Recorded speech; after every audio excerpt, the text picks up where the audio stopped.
भारत का एक ऐसा जासूस जिसने सिर्फ दुश्मन देश में घुसकर जानकारी नहीं चुराई, बल्कि उसी दुश्मन की सेना में मेजर बनकर सालों तक भारत के लिए काम किया। एक ऐसा मिशन जहां हर दिन मौत उसके बेहद करीब थी, जहां एक छोटी सी गलती उसे जिंदा नहीं छोड़ती और जहां उसकी असली पहचान सामने आने का मतलब था दर्दनाक मौत। ये कहानी है रॉ के सबसे खतरनाक और रहस्यमयी एजेंट रविंद्र कौशिक की, जिन्हें दुनिया ब्लैक टाइगर के नाम से जानती है। राजस्थान के श्री गंगानगर में जन्मे रविंद्र कौशिक एक साधारण परिवार से थे, लेकिन उनके अंदर एक असाधारण प्रतिभा थी, उनकी एक्टिंग।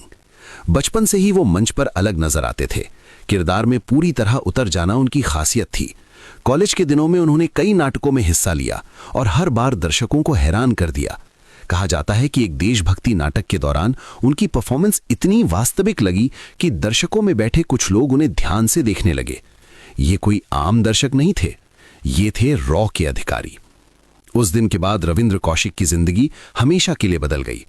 कुछ समय बाद उन्हें चुपचाप संपर्क किया गया और एक ऐसा प्रस्ताव दिया गया जिसे सुनकर कोई भी इंसान डर जाए।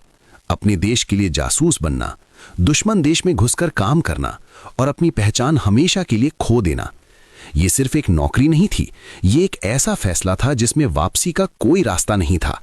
लेकिन रविंद्र कौशिक ने बिना डरे इस मिशन को स्वीकार कर लिया। इसके बाद शुरू हुई उनकी असली परीक्षा। रॉ ने उन्हें कई सालों तक बेहद कठिन और गुप्त ट्रेनिंग दी। उन्हें सिर्फ जानकारी नहीं दी गई, उन्हें एक नया इंसान बनाया गया। उर्दू भाषा की गहराई, इस्लामिक संस्कृति की हर बारीकी, धार्मिक रीति रिवाज, यहां तक कि उनके बोलने का लहजा, उनके चलने का तरीका, उनके खाने पीने का अंदाज, सब कुछ बदल दिया गया। उन्हें मेंटली इतना मजबूत बनाया गया कि वो किसी भी परिस्थिति में अपनी असली पहचान छुपा सके। धीरे धीरे रविंद्र कौशिक खत्म हो गए और उनकी जगह जन्म हुआ नबी अहमद शाकिर का। अब वो सिर्फ एक इंसान नहीं थे, बल्कि भारत का एक चलता फिरता मिशन बन चुके थे।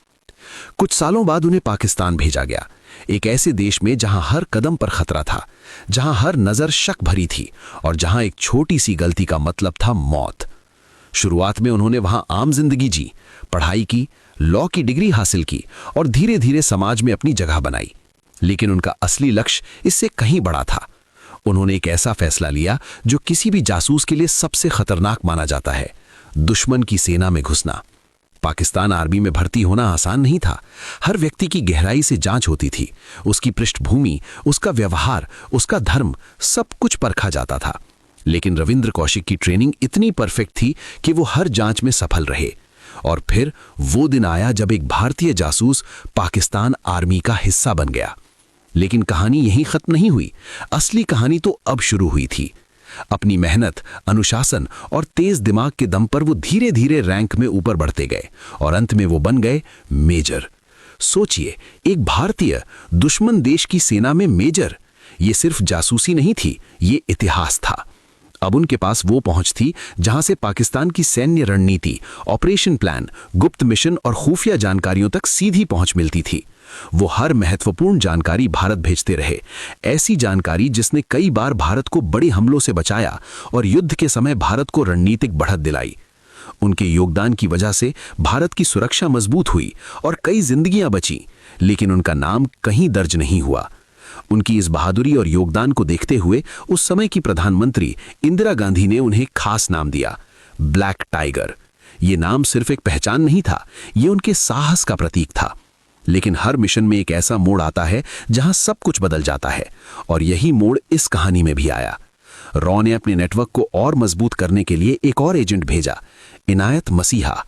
लेकिन किस्मत ने साथ नहीं दिया, वो पकड़ा गया। और फिर शुरू हुआ टॉर्चर, ऐसा टॉर्चर जिसे सह पाना आसान नहीं था। आखिरकार दर्द और यातना के आगे टूटकर उसने रविंद्र कौशिक की पहचान बता दी। एक पल और सब खत्म। सालों की मेहनत, सालों की बनाई हुई पहचान एक झटके में बिखर गई। रविंद्र कौशिक को गिरफ्तार कर लिया गया। इसके बाद जो हुआ वो किसी भी इंसान को तोड़ सकता है।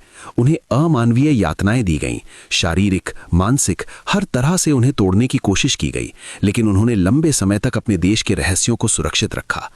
आखिरकार उन्हें पाकिस्तान की जेल में डाल दिया गया, जहां उन्होंने लगभग 16 साल बिताए। 16 साल बिना किसी पहचान के, बिना किसी मदद के, बिना किसी उम्मीद के। जेल की अंधेरी कोठरी, सीमित खाना, बीमारी, अकेलापन और हर दिन मौत का इंतजार।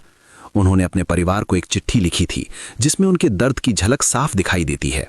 उन्होंने लिखा, अगर मैं अमेरिका का जासूस होता तो शायद मुझे बचा लिया जाता। ये सिर्फ एक वाक्य नहीं था, ये एक टूटे हुए दिल की आवाज थी। आखिरकार साल 2001 में पाकिस्तान की उसी जेल में उनकी मौत हो गई। एक ऐसा हीरो जिसने अपने देश के लिए अपनी पहचान, अपना परिवार, अपनी जिंदगी सब कुछ कुर्बान कर दिया, लेकिन बदले में उसे वो पहचान नहीं मिली जिसका वो हकदार था।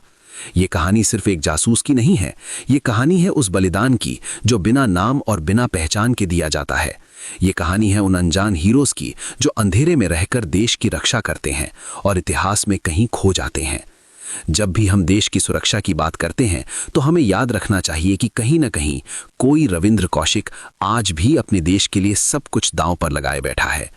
अगर आप ऐसे ही भारत के अनसुने, खतरनाक और दिल दहला देने वाले ऑपरेशनों की सच्ची कहानियां जानना चाहते हैं तो चैनल को जरूर सब्सक्राइब करें।